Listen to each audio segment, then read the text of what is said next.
UPSC 2024 के नतायज आज सामने आ गए और काफ़ी सारे लोग जम्मू कश्मीर से भी इस लिस्ट में दिखाई दे रहे हैं। उनके नाम शामिल हैं। उनमें से ही एक हमारे साथ मौजूद हैं। इनका नाम हारिस मीर है। इनकी रैंक 314 है। लास्ट ईयर भी इन्होंने एग्ज़ाम दिया था 2023 में, उसमें भी ये क्वालिफाई हुए थे और अभी ये लीव पीरियड पे यहाँ आए हैं। आईआरएस की ट्रेनिंग ले रहे हैं और इस बार ये होपफुल है कि इनकी सिलेक्शन आईएएस में हो जाए। हारिस, कैसा लग रहा है? सबसे पहले तो ये जानेंगे क्योंकि बहुत ही रेप्यूटेड एग्जाम है, टॉप एग्जाम्स में से माना जाता है दुनिया भर में, तो कैसी फीलिंग है? बहुत अच्छी फीलिंग है। बहुत ये इसमें अल्लाह का फजल रहा है और पेरेंट्स की और दोस्तों की दुआ रही है, तो काफ़ी अच्छी फीलिंग है। काफ़ी अच्छी फीलिंग है माशाल्लाह। लास्ट ईयर आपने अटेम्प्ट दिया और इस बार भी आपने किया, दोनों बार आप सेलेक्ट हुए हैं। लास्ट ईयर आपकी रैंक 345 थी और इस बार 314 है, तो इम्प्रूवमेंट आई है। तो कहाँ देखते हैं खुद को इस बार, क्योंकि लास्ट ईयर आईआरएस हुआ, सपना शायद आपका आईएएस बनने का है? तो सपना तो सब हर एस्पिरेंट का आईएएस ही होता है, तो इंशाल्लाह आई एम होपफुल कि इस बार सर्विस में अपग्रेडेशन हो मेरी। तो अभी तो सर्विस एलोकेशन लिस्ट में काफ़ी टाइम है, तो लेट्स सी। क्या क्राइटेरिया रहता है इस लिस्ट का, अगर आप हमें ऐसे बता दें, और क्या प्रेफरेंस बेस्ड होता है या इसमें रैंकिंग के हिसाब से ये आपको मिलता है? Generally it's a mix of both, जो भी आपकी प्रेफरेंस रहती है एंड रैंक्स एज वेल। तो जनरली ज़्यादातर लोगों की फर्स्ट प्रेफरेंस आईएएस होती है, that is why IAS has the highest cut off. उसके बाद subsequently IPS, IRS and accordingly लोग की जो भी प्रेफरेंस रहती है उस हिसाब से सर्विस अलॉट होती है। उस हिसाब से सर्विस अलॉट होती है। हारिस असल में कुपवारा डिस्ट्रिक्ट के हंदवारा के रहने वाले हैं, लेकिन फिलहाल अभी श्रीनगर में रहते हैं।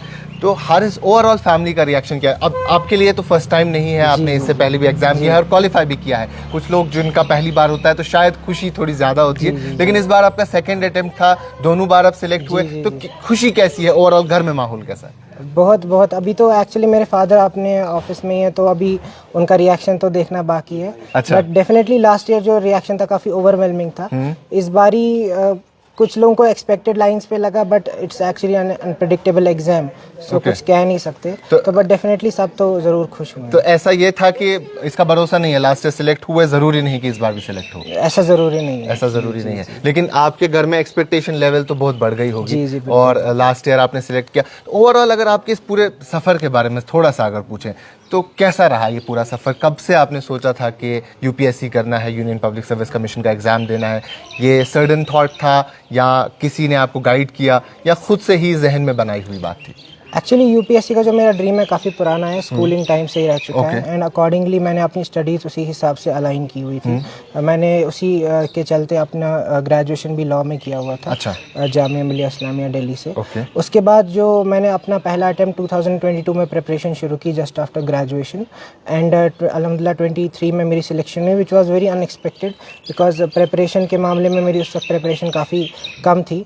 एंड उसके बाद जो फर्स्ट अटेम्प्ट का जो रिजल्ट्स आया उसके बाद काफ़ी एनकरेजमेंट हासिल हुई, and then I was able to continue this and finally you achieved this what you wanted in your life. So overall, क्योंकि जैसा मैं बार बार ये चीज़ कहता हूँ, क्योंकि काफ़ी सारे लोग, काफ़ी एस्पिरेंट्स होते हैं, लाखों की तादाद में होते हैं, और अगर पूरी कंट्री में देखेंगे, इंडिया में देखेंगे, तो ये एग्ज़ाम सबसे बड़ा एग्ज़ाम माना जाता है और सबसे रेप्यूटेड एग्ज़ाम और रिस्पेक्टेड एग्ज़ाम माना जाता है। तो इसमें सेलेक्ट होना आसान भी नहीं है, मेहनत भी काफ़ी लगती है, कुछ लोगों के कई सारे साल लग जाते हैं, और कोई आप जैसे खुशकिस्मत भी होते हैं कि पहली अटेम्प्ट में ही क्लियर कर देते हैं। तो फैमिली का सपोर्ट कैसा था, गाइडेंस कैसी थी ओवरऑल फैमिली की इस पूरे प्रोसेस में? देखिए, फैमिली का सपोर्ट तो इसमें हमेशा ज़रूरी रहता है, because there are many laws in this exam जो आप फील करते हैं, चाहे फेलियर से हो या इन जनरल एग्जॉशन से हो।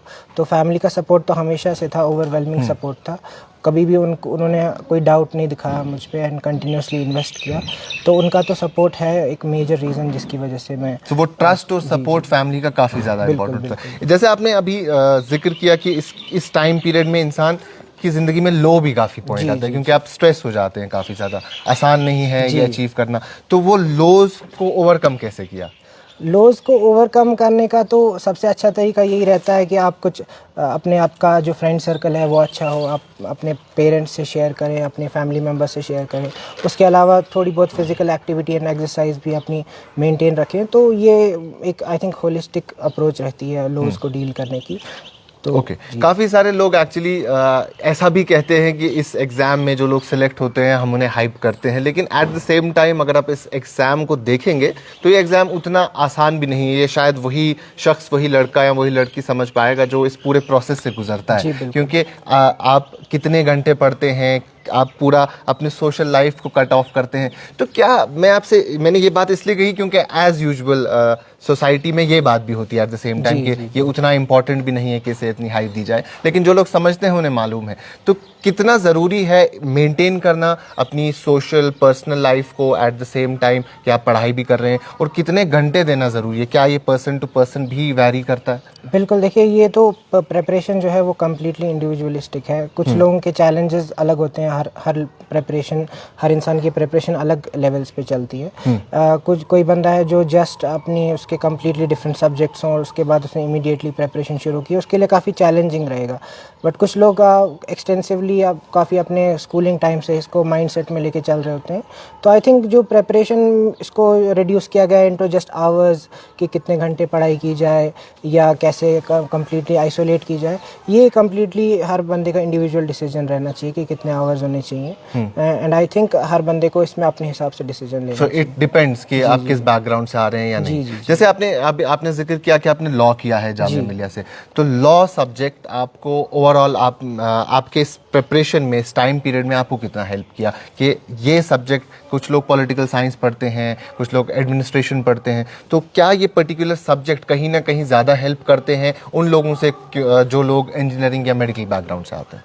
देखिए इस एग्ज़ाम में सबसे पहले तो एक ऑप्शनल की चॉइस आपको लेना ज़रूरी होता है। तो इट इज़ ऑलवेज हेल्पफुल कि आपका जो ग्रेजुएशन का सब्जेक्ट है that is in your optional, and that was in my case. मैंने लॉ ही अपना ऑप्शनल सब्जेक्ट भी लिया, which really help me a lot because I had an understanding over the past 5 years।